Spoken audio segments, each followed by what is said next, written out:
Welcome to the second part of how I teach my children to read. In the first part, we talked about how you diagnose the child, how you teach the letter sounds, and how you teach blending. Now we're going to talk about the other three steps that I used in teaching my children reading, which is segmenting or segmentation. Segmentation is the opposite of blending. When you blend, like you're putting together, but when you segment, you're breaking the word, you're breaking the word into individual sounds. So the goal of blending is to read. And now the goal of segmentation is to spell. Every child needs the skill to segment to spell words and also to blend to read words. So, how do you segment? One of the ways that I use to teach segmentation is by having a sound frame. A sound frame is like a box, words that we talked about in the first part. Let's say sat, sat. So this is, they already know how to read the word like sat. Now, how do you make them to spell these words? By calling the sound individually, like s. And this is a sound frame. Each box is for one sound. So at. Then also, let's say you want to teach sack, because this is a sound frame. This, when you have this together, it is one sound. It is one sound. K. But when you have this separate and you have this separate, in other words, like k, k. But when you have them together, it is one sound. It is k. So when you're spelling it, you spell it as one sound. So you put it here as one. K, s, a, k, sack. If you want the child to spell at, can you spell at for me? A, t, a. So this segmentation is breaking words down into individual sounds. So you can use it they can use this method to spell their names. They can use this method to spell the names of places. They can use this method to spell long words.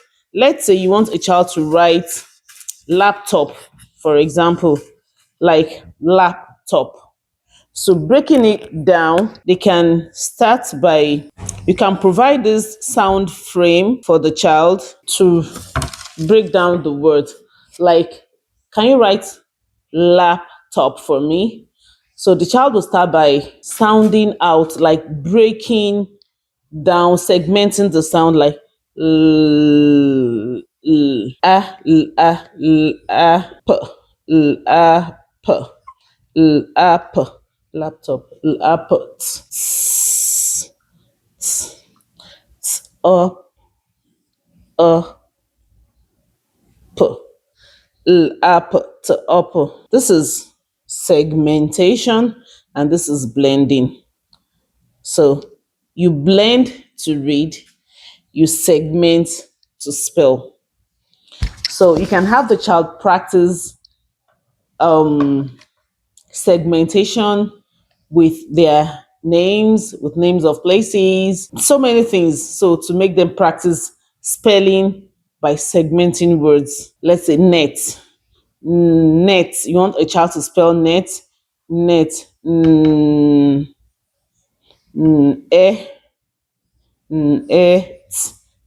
net.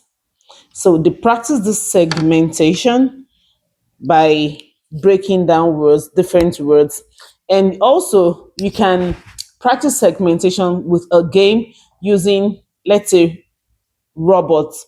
Like you act as a robot to break down words and you have the child to practice the action that you're saying in robot tone.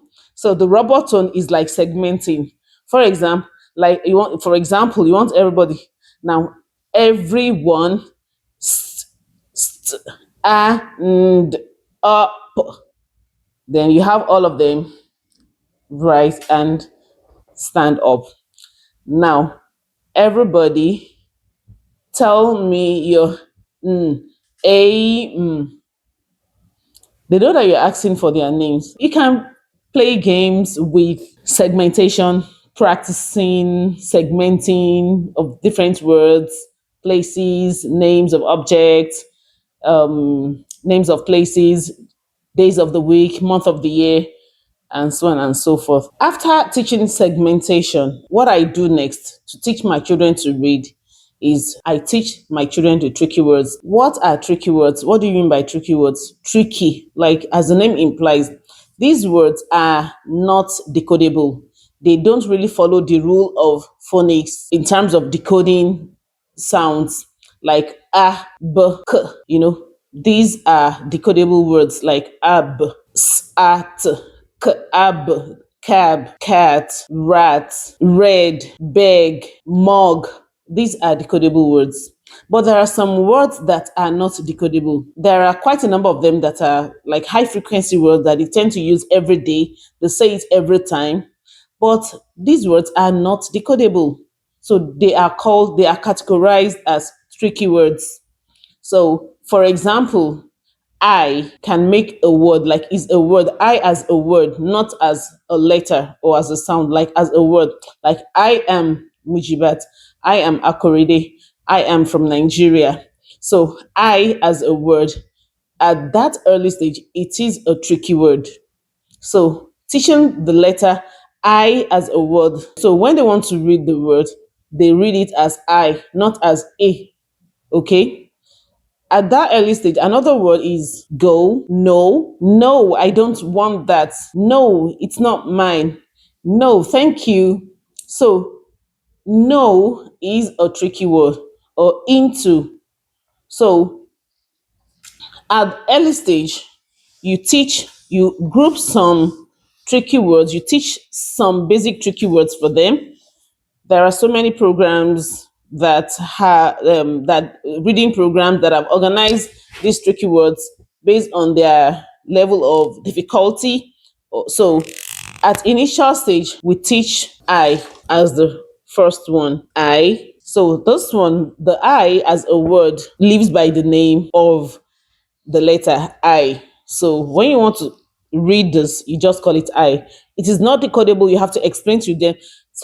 Teaching tricky words comes with explanation. You have to talk to the children, explain to them the way it works, so that they will know the difference. They will know how to read them. So then, oh, go, go, no, no, no. So there are so many tricky words at that. Even words like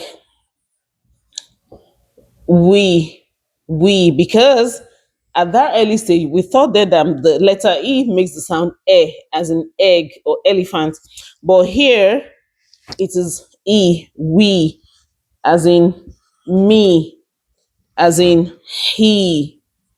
So these are tricky words because they need them to read early.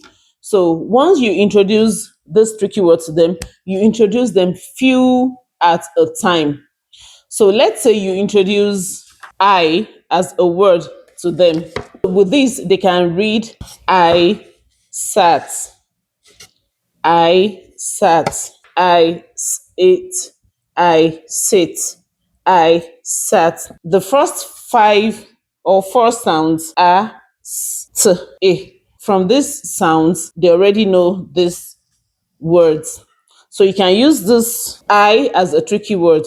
So you teach them the tricky words, explaining the rules to them, have them read it over and over again. Then you can make a flashcard for them or a bulletin board so that they can get to see it, they can get to say it every time till they master it. After segmentation and tricky words, the next thing is caption. Captions are like phrase or small words put together to describe the image. It's like a transition between words and sentences.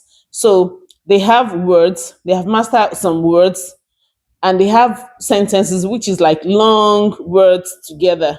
Okay, so just jumping from reading words to reading sentences, there is like a bridge in between that they need to cross.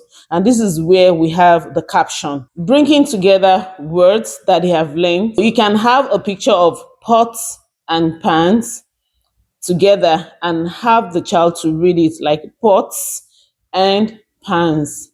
Picture of mom and dad together, they can put a caption. So from all the words that they've learned, you can come up with images that suit those words and have them read those words. So when they read like three words together, that is kind of like making meaning to them, putting long words together, it will not be difficult for them. It will not be difficult for them to read, and it will not be difficult for them to write. So once they are done with segmentation, tricky words, captions, then they can actually go to reading sentences. There are ways you can teach sentences. You can just put in few tricky words in between the sentences. So here are a few examples that I'm presenting to you for them to read. Then they can read it like a couple of times together. The sound, individual sounds, they blend, they start reading.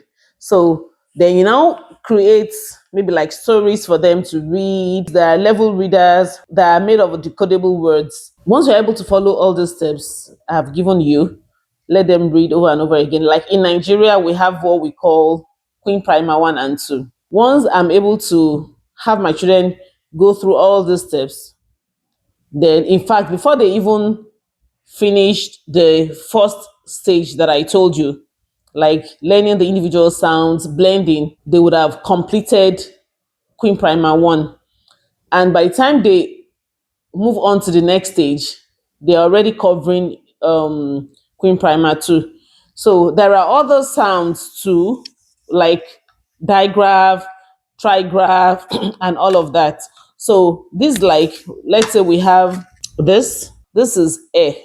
But when you have these two together, like friends, it makes it sound E, as in feet, as in teeth. So this one too is another sound. We have the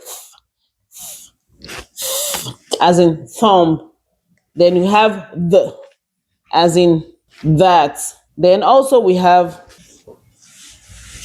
this is and this is But when you have these two together, it makes what? O, as in boat, as in road, old, as in toad, as in toad. All that I've told, these are like 6 steps now that I've told you, that I've explained to you, that I used in teaching my children how to read.